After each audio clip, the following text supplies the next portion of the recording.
said, versus Vitality for the right to join top 8. And what sweeter of an exit would be for the LCK than to knock out or help knock out the LPL #1 as Thresh is locked in right away from Ming. Wow, that is a bold blind pick. I guess when all these supports are just banned off the table, they just wanted to make sure that they could get the next best. But you would imagine Gen.G are going to answer with something like a Nautilus, the common answer pick that we do usually see, and they get priority on the jungle. And this is interesting out of RNG because they say we need to free up some mid and top lane picks. We need to be able to get some rhythm rolling in this. We've already highlighted how important LetME and XiaoHu have been in this series, and now the ability to generate some of that playmaking from Ming could potentially free up the draft to be able to do that. Spicy draft already. Damage output here. The Irelia grabbed in pretty early, and there really aren't any mid lane bans away, nor more than just a couple of jungle picks out. So a lot of options here if mlxg and XiaoHu want to punish this Irelia. Now the Kai'Sa is still up and available, often the go-to pick for Uzi, but when you draft in the Thresh, you're getting yourself an Aatrox. RNG are playing much more towards the early game style. They're looking to go for kills. They're looking for lane dominance. And while you can flex this Aatrox to both top and mid, RNG are definitely coming in with a new, more aggressive game plan. One more pick to go in the first phase here. Bated breath around for everyone watching here and us as well, as we'll wait to see what RNG's third pick will be. And it is going to be more early aggression. mlxg makes his Worlds 2018 debut on Olaf. Yeah, and it's a pick that we see now fairly common into the Taliyah. Something that at level 6 can challenge the Taliyah over a lot of her neutral objectives, farms at a similar rate as well. mlxg is one of the junglers that has very creative paths, something that Olaf doesn't normally take the ability to capitalize upon because he does just put the whole jungle on farm, but interested to see if he has something, you know, a little bit more special. Maybe it's a Black Cleaver Rush coming out and some outright aggression. And Gen.G, they've drafted themselves 2 flex picks, arguably 3 flex picks right now, being able to put the Taliyah into the mid or jungle. The Irelia can go top and mid, and the Shen can go top and support. So there's a lot of flexibility in their draft. So RNG, they may just want to take the Urgot off the board, just eliminate it from the pool so that Gen.G don't have that strong top side of the map. Hey, they can pick it as well at the same time. We've seen Urgot flex towards the mid lane, haven't seen XiaoHu play it yet. I don't believe at this Worlds tournament. However, certainly something they can look to have, especially given the fact that if it is Irelia mid, hey, you can even throw Aatrox into that matchup if you want to get very spicy. Well, the last regularly scheduled game of this group is going to wait on the bot lane carry picks here. Ruler and Uzi, arguably the 2 best AD carries. And I say AD carries because they play exclusively marksman in the world. Ruler, probably the biggest carry for Gen.G, and obviously Uzi, the same for Royal. And there's a lot left to grab here. Only Xayah and Kai'Sa off the table, and Ruler wants to aggress early on. Lucian is picked up. So you would imagine that this will be the Lucian Shen bot lane for Gen.G. The Irelia will likely go top in my eyes in the hands of CuVee, and we're still waiting for that mid lane pick. But again, there's so much flexibility in the draft that Gen.G have gotten for themselves. RNG now. You would imagine they'll look to continue with the aggression that they've already drafted in the early game. You can see a lot of the hovers that Uzi's going for. And he grabs himself the Kalista. That is going to be an exciting pick. Can certainly bring Thresh to safety if Ming gets caught a little bit too far forwards. But you have so much kill threat here. A flash flay into the Marshall cadence is jumping up, and a Marshall poise, I should say, and is keeping up and getting those kills. That is absolutely possible here. We could have an incredibly explosive bottom lane. And a lot of mid-game power right now is going to be locked in. If they round it out with the Lissandra, they've just said this is an out-and-out team fighting conflict. Oh, laning even more! What the heck? Yes, this is a laning phase composition. Nami is, I think, the absolute queen of the bot lane at support. If you want to crush Uzi pre-level 5, Lucian Nami is the lane. This draft is crazy. Like, we've got Crown on a carry, we've got CuVee on the Shen, Haru playing that Taliyah up against mlxg on the Olaf.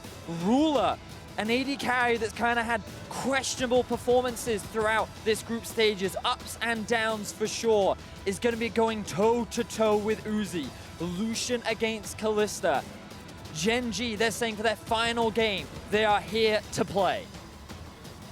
This is just going to be an insanely exciting game. Royal never give up. With a win, will be the second team locked in the quarterfinals. Vitality are waiting in the wings, hoping that does not happen. Gen.G can force a tiebreaker for second. And Gen.G throwing it all out the window. This will be their last game of Worlds. The defending world champions are knocked out in the group stage, but on their way out, they can hobble RNG. And North America's hope in CoreJJ with the pocket pick of the Nami could also deny the chance of that tiebreaker for the first seed and just allow Cloud9 to walk through on the inverse of what I think many pundits would have thought would be the outcome of this group. And we might be in South Korea, but those are some RNG banners. The Chinese fans always come through to see their teams play live, no matter where Worlds or MSI or anything else is. This is going to be exciting. We are on to the Rift. Royal never give up, the MSI champions. Gen.G, the defending world champions, and they're gonna battle for us right now. The last time these two teams met in the group stages, it was a close back and forth.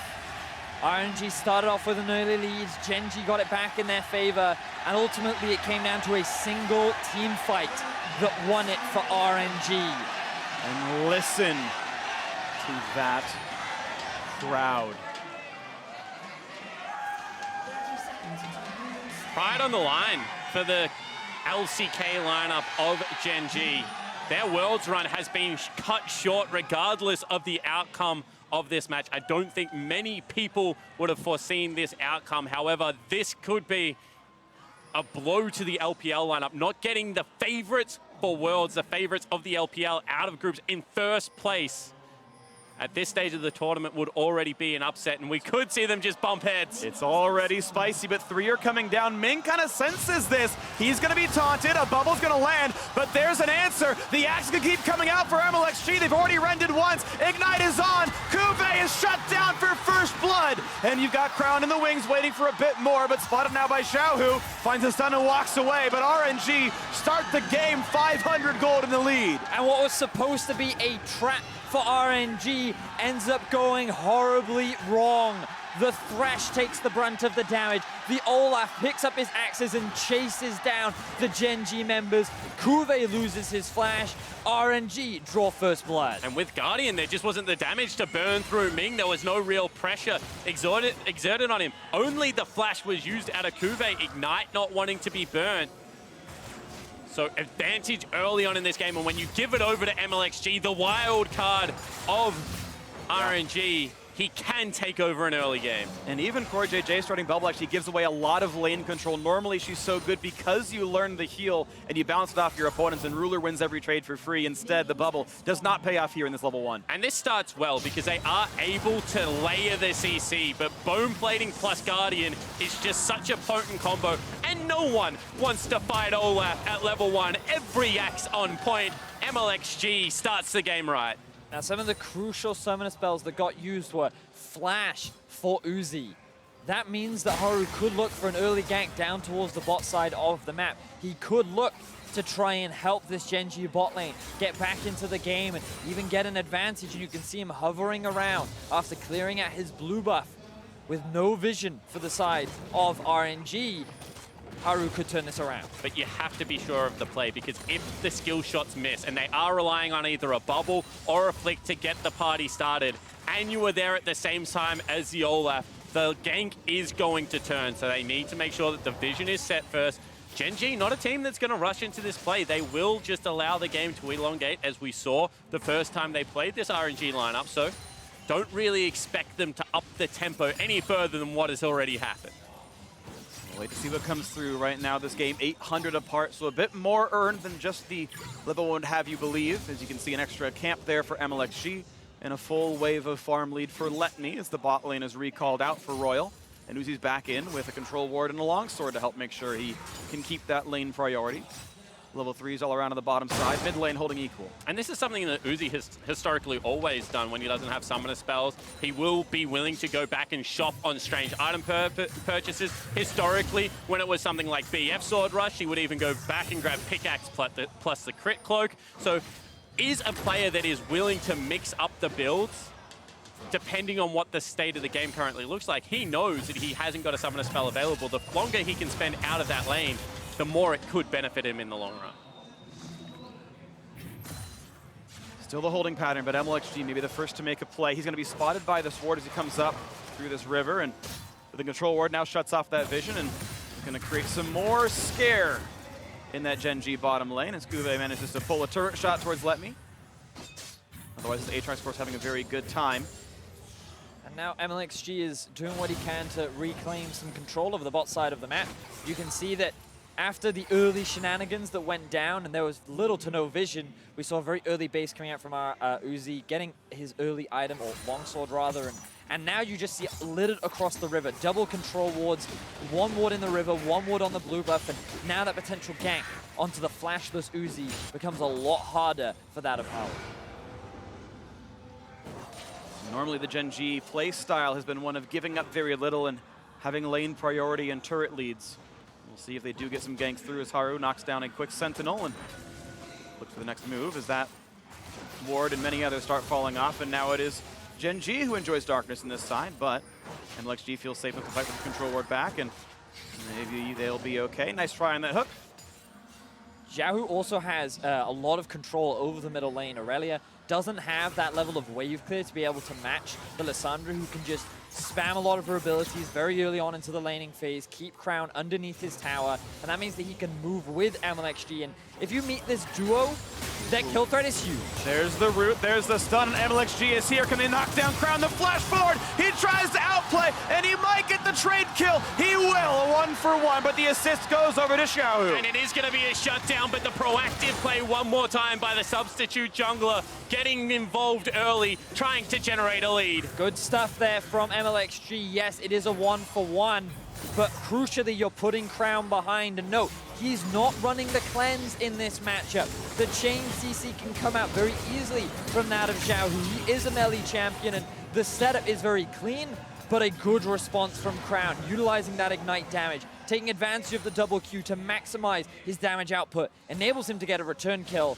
RNG still lead the kill score. And I think the setup to that play is why teams have so much faith in the LPL lineup of RNG this year, because you saw that they were able to wrestle control back of River through the wards, were able to once again make a good play through lack of vision for Gen.G that they were able to generate. This is an area that historically the LCK lineups have been supreme in their vision control.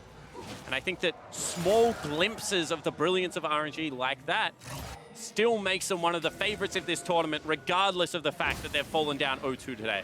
Yeah, wounded, but certainly an incredible team. And now a fight towards this red buff as Haru tries to push back mlxg. And CuVee's on his way down. A 2 versus 2 here as LetME is here to join in. Now Crown the first to reinforce, but it's a 3v3 as XiaoHu joins up. And CuVee just going to blast cone right back out, but that gives numbers advantage to RNG.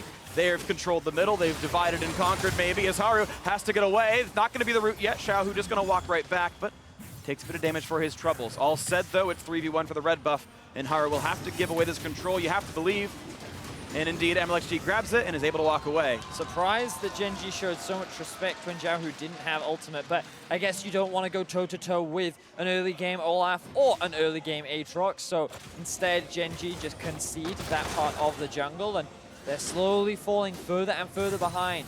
A 1,000 gold lead is now in the pockets of RNG, and mlxg looking to continue pressure into Haru's jungle. I think another point was the fact that so much of the area had already been worked ground, so Haru was just running out of space to be able to generate significant damage. You can see all the circles already placed around the red buff. They go again onto Crown.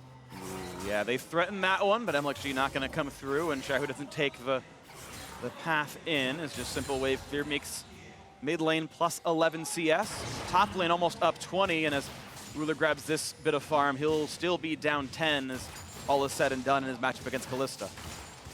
This is where I think RNG is at their scariest, because this time around they have legitimately 3 huge threats on the map that are all accelerated, all can play their game, and we'll see whether the Gen.G lineup can repel them. Well, Crown's going to try for something at the very beginning, gets damage into XiaoHu, who just wave clears and gets back out. The beginning of damages are there, as XiaoHu's going to take the recall now, and maybe not. RNG right now winning all across the board, huge CS advantages in every single lane, and while things looked pretty good for Ruler for a time, Uzi and Ming have kind of reclaimed control over that lane, and this Nami isn't really paying off in terms of laning prowess.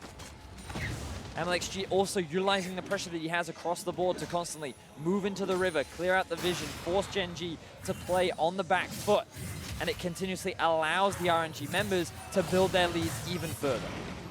And RNG overall, if they can close this game out, might be able to say that they might be happy with some of the game losses that they have taken, and first hold on in the bottom lane. The Cullen getting some decent damage, but they'll stay alive. But RNG still have the control to get first place. There's a flash play. We're going to try one more time as the bubble comes across. And now looking for the re-engage. 3v3. Now Shen joins as well. And watch out as Ming's got to walk backwards. Now on CuVee. Slowed, force the top backwards. Weaver's wall comes down to buy some space. A big ton for XiaoHu. And they'll pick down Ruler. Look for another kill as Crown tries to reinforce. But CoreJJ will be shut down first. 3 versus 4 in the re-engage. And a nice lantern brings them to safety. mlxg will keep running. And now Uzi wants to come back in. Will not be stunned. The hook will not land.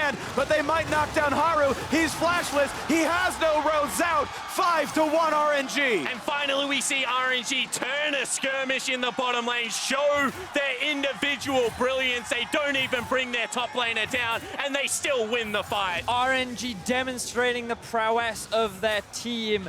Beautiful stuff from this RNG squad. They find 4 kills off the back of that.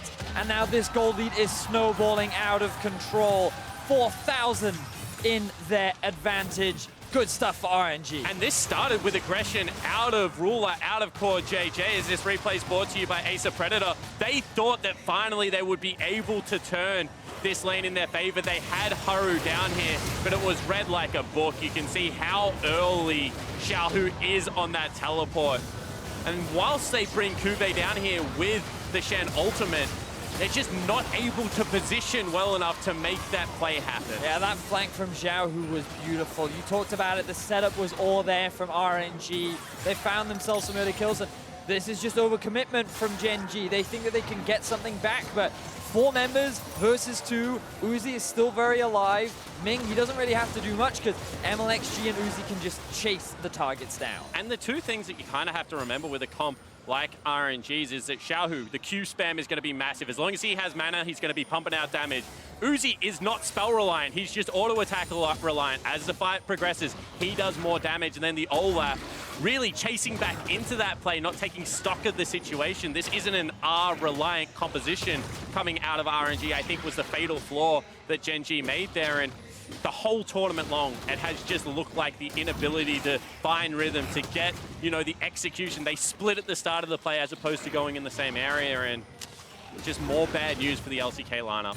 It is bad news. Gen.G very much on the back foot here. 3,500 gold down and starting to give away more and more of the map as the Rift Herald is likely to turn into yet another turret kill. So RNG get themselves farther and farther forward. And although RNG did get bruised today with 2 losses, they are still in control of their own destiny. They can still come out in first seed out of this group, and in a tournament with now the defending world champions, one of the favorites missing from the roster. That might actually help RNG's run towards the end, despite the couple of losses they did suffer. Gen.G having a very rough group stage, and RNG looking to get a little bit more to this one. Big damage on LetME, might have to pop the ult, and does, but that could be only the revive forced out. Health bar low, now Crown battling XiaoHu in the re-engage in, as Haru wants to get himself onto the scoreboard, but LetME flashes away and stays alive, but mlxg answers on a Crown to the bot side, and it's now 6 kills for RNG. And Gen.G used the wall Hold that thought. Ooh, well, that's a root. He's got the flash. No, he doesn't. He's going to try to run away. He'll knock back higher. The red buff helps. The jungle itself is alive, and now it's mlxg running away, a 1-for-1 in that. 2-for-1 overall, though, in favor of RNG. LetME walks away with the ultimate and flash. And while that wall was supposed to cut off LetME from his team, we don't have time, another fight. They're just going to keep scrapping here into this one. Uzi's going to bring his teammate to safety. Knocked in the air, but they're fine. They managed to pull out the Shen ulti and stay alive. All right, they did get the summoner spell out of Uzi. There's also going to be a Rift Herald deployed into the mid lane. You can see RNG now thriving in the chaos, upping the speed in which this game is going to be played, saying, you know what, if you want to brawl, originally we were the Brawl Fest team. We have our Brawl heavy jungler in, and we will take this fight. And in this situation, Haru thinks, okay, I can get a huge chunk of damage off onto LetME. Even though we're in a 2 versus 2, we should still be fine. And then this wall, you think it cuts off LetME from his team. What it actually does is separate Crown from any kind of support. He's now left in the 2 versus 1. He did have his flash available, but he couldn't get out of that situation. And then Haru, He thinks that he can go back into this. CuVee's not in a position to do so. Just when the taunt comes through, XiaoHu's still able to throw the Q out. He ends up finding that final kill, and RNG walk away with 2 kills. And that red buff has been super valuable for RNG this game. They've wasted so much time around and has been able to generate them kills and advantages. And Haru just not willing to give his jungle up, and they still don't have the prior prep to be able to defend it successfully. And look at mlxg. 4, 1, and 3 this game, 100% kill participation. We talked about how he came in for the final game of the LPL finals between RNG and IG, and he was the change that RNG needed to help them lock down that big series win and come out as champions. And now here, in the final moments when RNG need to find a win to lock in that quarterfinal spot, he's coming up big. And remember, before Uzi was the AD carry of the lineup, when it was Lucian, when it was Mudder in the bottom lane, mlxg was still the wild card that they would throw at teams at international tournaments and look to have big performances. Historically has teamed up very well with XiaoHu. The synergy has been questioned, but today it looks on point. Ooh, the hook on one side, Lantern not grabbed just yet, and the potential re-engage as Gen.G shows 3, but RNG outnumber them. Not gonna go in for this fight though, and no one's down. Ming demonstrating once again how talented he is so far throughout this tournament, or rather has been throughout this tournament. A beautiful hook onto CoreJJ. Forces the teleport out from CuVee. He does cancel it, but he is really struggling in this 1 versus 1. They had the choice of the Urgot. They decided not to go for it, and LetME has had full control over this top lane. Now, nearly a 60-70 CS advantage in his favor could result in a tier 2 tower going down. That farm lead is truly insane up there. LetME maligned before, saying, you know, when RNG wins, Uzi gets the credit. When RNG loses, I get blamed. LetME, maybe one of the biggest forces in this game, has smashed top lane very hard and has been, I think, incredible throughout almost the entirety of Worlds here. A lot of great performances from him. RNG as a team are great, but now Uzi getting chunked a bit low. The Phreak could answer back. Ignite is on a ruler, and they're going to pull him right back in. Look for the stun. Not going to find it yet. Suddenly Haru is here, and maybe Gen.G can answer back a little bit, but look out, because XiaoHu is here. The no-look pass to himself as he now goes for Haru. Looking for the ulti. The stun is in. Here comes mlxg, and Haru is certainly going to die. And now Crown bringing in Shen with CuVee. They're going to find a single. Will they get the double? mlxg is running a ton. Look at that flash. That was beautiful. And CuVee tries to get a little bit more. Ends up being a fight in favor of Gen.G this time round. 2 people end up going down. They gain a bit of priority, but what am I talking about? LetME still in the top lane. He's still pushing. An inhibitor is now exposed. And this is the way I like to play top lane. You don't have any responsibilities. Farm up, take turrets, just make sure you're a nuisance. The rest of the RNG lineup is doing such a good job. Oh, here's mlxg again. We're gonna keep fighting. 13 kills so far. Make it a 14th as mlxg finds yet another 6, 1, and 3. Beautiful stuff from mlxg as he punishes the Gen.G AD carry. LetME opens up the top lane. The bot lane snowballing so heavily in the favor of RNG, and initially this play looked like it could have gone in the favor of Gen.G. It looked like they could have turned something in their favor, but some beautiful outplays resulted in RNG win. And let's look at where it starts, because the teleport is coming in now. Irelia has to move from the mid lane. They are playing towards Haru, which is good, but Ruler already out of that play, and sometimes the game just not going your way. Both members of RNG knocked sub 100 health, but XiaoHu able to clean up the kill. mlxg on first rotation. And whilst this was all going on, we had already mentioned the fact that in the top lane there was significant pressure, and the Aatrox just able to knock down turrets. Like, again, good flash there from CuVee, but all 5 members of Gen.G were forced down to the bot lane to at the very least make it a 2 for 2. In the end, it ends up going with more map control in favor of RNG.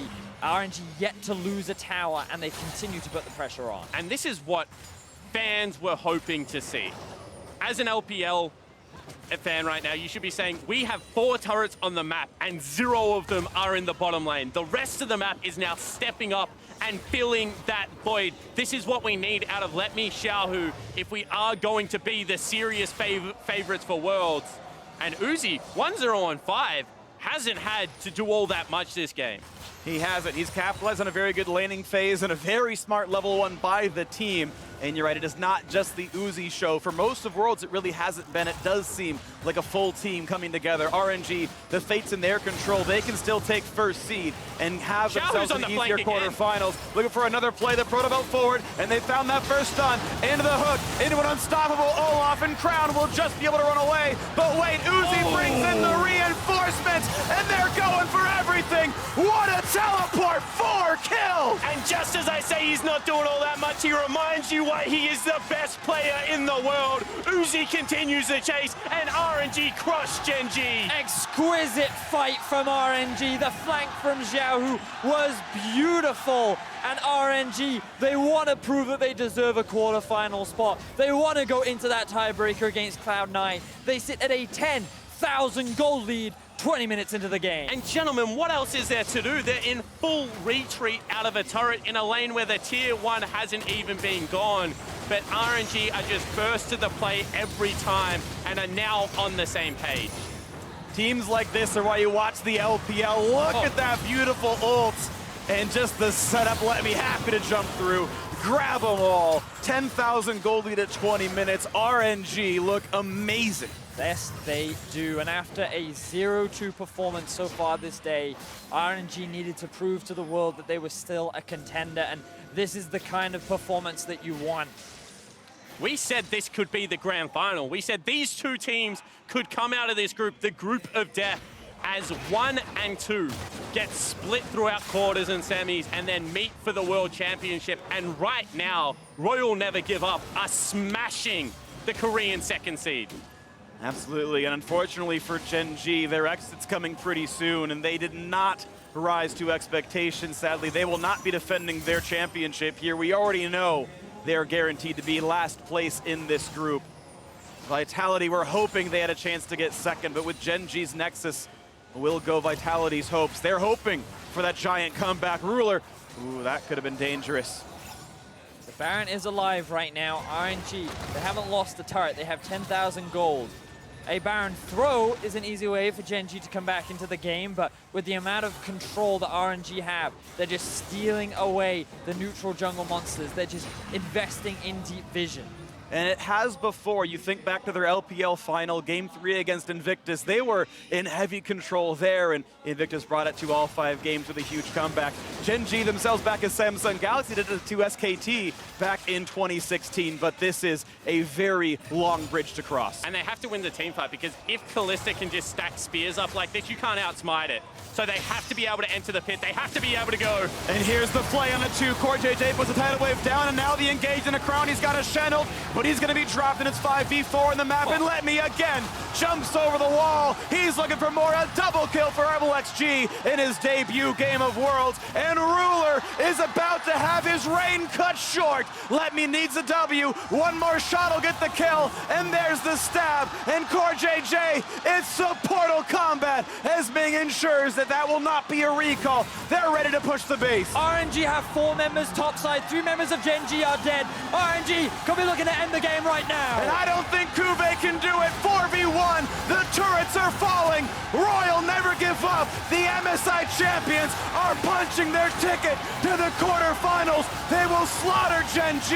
It's a 23-minute win. And as the respawns come in, Gen.G will try their hardest to get the kills. And they're wearing the health bars down, but theirs dropped first. RNG's into the top 8. A dominant performance from RNG. While they did lose 2 games, they bounced back with the arrival of mlxg into the roster. His early game impact was instrumental in snowballing everywhere. And after the first couple of kills, Gen.G just had no response. And their fate is still in their own hands. The Lee Sin pick was not working earlier in today. They bring in mlxg, they change the game plan to Olaf to the early game, and he runs over the defending world champions.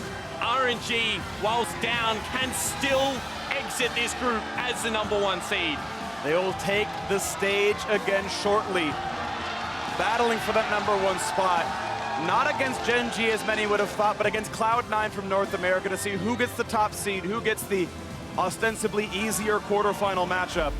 Uzi, mlxg, and the rest of Royal Never Give Up will be playing again very, very soon. And that's a terrifying performance. Like, you look at that, no matter who you are around the world, and you say, we do not want to play that team. When in form, they are so scary. They are very scary, and it's why they are probably the favorites to win the tournament, even after the bruises they may have suffered in the group stage. But now for more on that win, let's get a breakdown from the analysts. Thank you very much, Phreak. You watch that and you say, I don't want to play against that. Well, guess what? C9's going to have to, as RNG have guaranteed themselves a knockout stage spot and now a tiebreaker against Cloud9 for that #1 seed. But Gen.G, again, the question was, would they be able to do something on their way out of the tournament? RNG, where they struggled all day, bring mlxg in to be the difference maker this time around. And that is a big shift in style, because mlxg, we know how he plays. He's a one-way player. The Olaf kind of really symbolizes him as a player. And from the early game, they blew this one open, and very quickly you knew that Gen.G were not going to be picking up a single win today. First Korean team to go 0-3 on a match day. And, I mean, it started so early on, even like the level 1 first blood, but then the first big fight that really broke out, you just saw how much more coordinated they were with their aggression. And XiaoHu had a monstrous performance on the Lissandra time and time again, finding multiple different targets. And you can see just Gen.G not really playing with their head, charging into a 2v4. And I was honestly shocked, even just the draft, the last pick Nami into a Thresh Kalista, that seems like one of the scariest lanes you could ever play into as a Nami. But, I mean, mlxg is like that kind of X factor we were talking about at the top of the day, that like you bring him in and the whole team changes around it, because it wasn't just like, oh, an Olaf picked to control the early game. They also comboed it with the Kalista Thresh, super aggressive bot lane. And he's always been known as a more feast or famine jungler. This time around, definitely feast. Picking up MasterCard player of the game, mlxg, stepping up to help his team secure that knockout berth. And you remember that League of Legends at the highest level, especially while it's a squad game, not necessarily just the 5 starters, and mlxg comes in, sets the tone. The level 1 here was so key. It's not like Gen.G came with any wind in their sails. From this level 1 onwards, they didn't quite roll over, but they certainly weren't mounting a heroic defense. Yeah, they definitely weren't, and mlxg made sure that wasn't going to happen as he continued to make plays happen around the bot lane. He just kept going and going, but the entirety of RNG did step up around him as well. LetME look great on the Aatrox, like we already said, XiaoHu on the Lissandra. With that, I actually want to turn our attention quickly now to the match at hand. The tiebreaker for the first and second seed between Cloud9 and RNG. Spawn said it. That's a terrifying version of RNG to have to face. Cloud9 just watched that game unfold, and here they are now tasked with taking them down.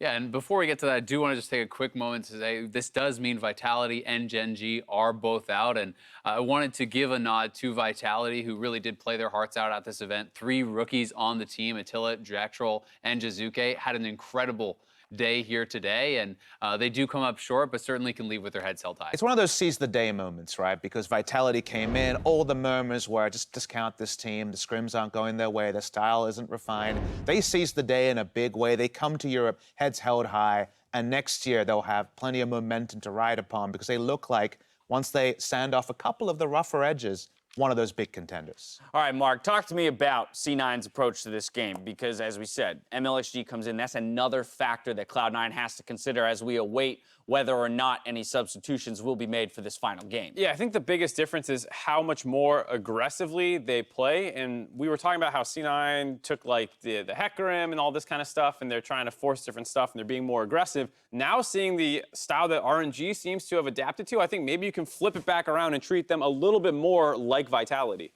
Oh, that would be interesting. So I'm going back over to you, because you were talking about that reactive style that we wanted to see out of Vitality. So where does it fall? What picks are important for that? I really think after watching the last 2 Cloud9 games, I'm just like, you need Shen. This pick was so huge for them. It first rounded it. It is a flex pick. They won into Urgot, or at least were going even in lane when Licorice was playing it. Zeyzal looked good on the Shen in the bottom lane as well. They have showed that it is a stable pick, and especially if mlxg is going to be in the game, I think you need that defensive pick to respond. I just received word, no substitution, so mlxg will stay in. And I think that's so important, because with Karsa, it's all about defensive macro, just setups to guarantee Uzi will hit his items at the right time and take the game from there. With mlxg in, they are actually freed to play around the map, attack different areas, and play top or mid side and get much more out of XiaoHu, who I think has been so heavily deprioritized this tournament. It's not a coincidence that in comes mlxg, up goes his performance. So I think specifically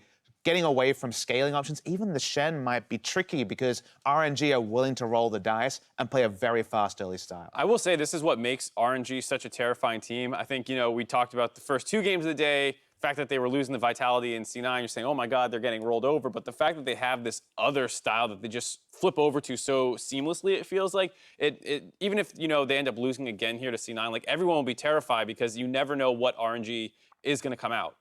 It feels like you're kind of simulating a best of 5, doesn't it? Because they beat them earlier in the day with Carson. Now they're getting the other side. Now you're seeing a sample of what teams around the world have been unable to beat. So it's just going to be so interesting to see because I think the draft is going to be very different than what we saw earlier in the day. I think it's just important to remind everyone the stakes at hand here because while, yes, both of these teams have secured a quarterfinal berth, seeding is incredibly important in a world championship because it does dictate the pool of opponents that you could possibly face in the knockout stage. Is anybody willing to put money on who those opponents are given today's results, though? I mean, at this point, who knows? Anything, right? KT. That's all I'm going to say. That's probably true. I think.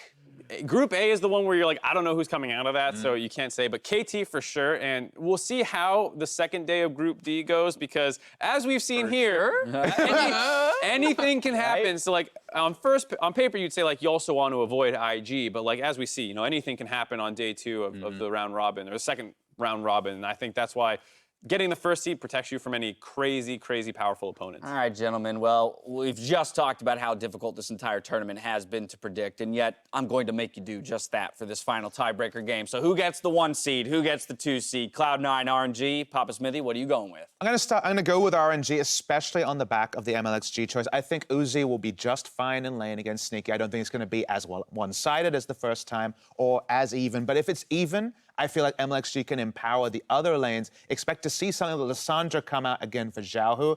Play make elsewhere. Uzi shows up with his items anyway, and they win through that. I think this is actually super duper close because Svenskeren has been playing really well, and hopefully he can match up against mlxg, but I still think it will be RNG. I think that they are playing pissed off and probably want to make a statement win here.